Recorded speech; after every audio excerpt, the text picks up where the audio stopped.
தமிழ்நாட்டை பொறுத்த வரைக்கும் பாத்தீங்கன்னா பெரியார் மண் ஆன்மீக பூமி அப்படின்னு சொல்லி ஒவ்வொரு தரப்பினர் இது பெரியார் மண் தான் அப்படின்னு சொல்லி ஒரு கேங்கும், ஆன்மீக பூமி தான் அப்படின்னு சொல்லி ஒரு கேங்கும் வந்து கிளம்பியிருப்பாங்க. நீங்க தொடர்ந்து வந்து பல்வேறு நாடுகளுக்கு பயணிக்கிறீங்க, இந்தியா ஃபுல்லா பல்வேறு மாநிலங்களுக்கு பயணிக்கிறீங்க. உங்களை பொறுத்த வரைக்கும் நீங்க ஆன்மீக பூமின்னு தான் சொல்லுவீங்க. ஆனா அந்த ஆன்மீக பூமியில பாஜகவால பெருசா ஜெயிக்க முடியல. சோ இப்போ 2-3 விஷயங்கள் உங்க கேள்வியில அடக்கம். இது பெரியார் மண். ஆமாம், பெரியார் மண். ஏன்னா ராமானுஜர் என்கின்ற பெரியவர் வாழ்ந்த மண். அவர் பெரியார் தான். எனக்கு அவர் பெரியார், அவருடைய மண். ஆழ்வாராதியர்கள், பொய்கை ஆழ்வார், பூதத்தாழ்வார், பேயாழ்வார், 4 வேதங்களை தமிழ் செய்து கொடுத்த எங்கள் சுவாமி நம்மாழ்வார், மதுரகவி ஆழ்வார், 6 அங்கங்கள் வேதங்களுக்கு உண்டு. அந்த 6 அங்கங்களுக்கு சமமாய் திருவிருத்த, பெரிய திருமடல், சிறிய திருமடல், திருவழுக்கூற்றிருக்கை, பெரிய திருமொழி, திருநெடுந்தாண்டகம், குருத்தாண்டகத்தை கொடுத்த திருமங்கையாழ்வார் என்கின்ற பெரியார் வாழ்ந்த மண். அதே சமயத்தில் 12 திருமுறையை கொடுத்த நாயன்மார்கள் என்கின்ற பெரியார் வாழ்ந்த மண்.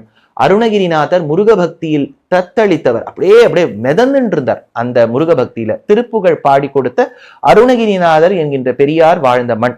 ஆச்சரியமான தமிழ் கவிதைகளை பாடி கொடுத்த சுவாமி வேதாந்த தேசிகன் கொடுத்த மும்மணி கோவை, நவமணி மாலை, திருச்சின்னமாலை, அடைக்கலப்பத்து போன்ற தமிழ் பிரபந்தங்களை கொடுத்த சுவாமி வேதாந்த தேசிகன் என்கின்ற பெரியார் வாழ்ந்த மண். இப்ப அவரவர்கள் கூட்டத்துக்கு அவரவர் ஆச்சாரியன் பெரியார்.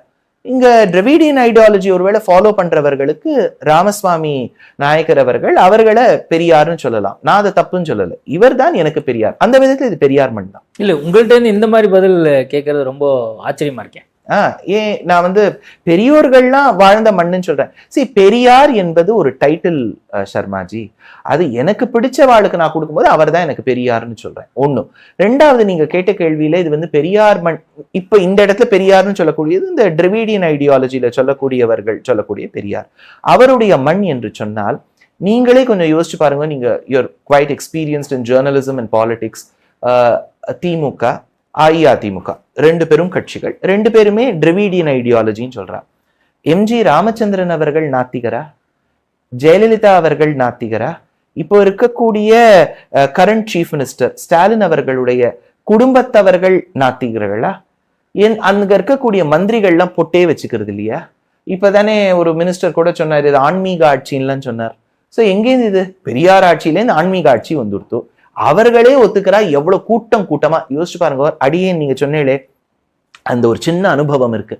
பாரத தேசத்தில் நிறைய மாநிலங்களுக்கு சென்று எத்தனையோ கோவில்கள் போயிருந்தாலும் மார்த்தட்டி சொல்லுவேன், தமிழகத்துல இருக்கக்கூடிய அளவுக்கு ஒரு கிராண்டியர் ஆஃப் த டெம்பிள்ஸ், சோழர்களும் பாண்டியர்களும் பல்லவர்களும் நாயக்கர்களும் விஜயநகர மன்னர்களும் சேதுபதி ராஜாக்களும் எழுப்பிய கோவில்கள் மாதிரி வேற எங்கும் காணும். யாமறிந்த மொழிகளிலே மாதிரி அவ்வளவு பிரம்மாண்டமா.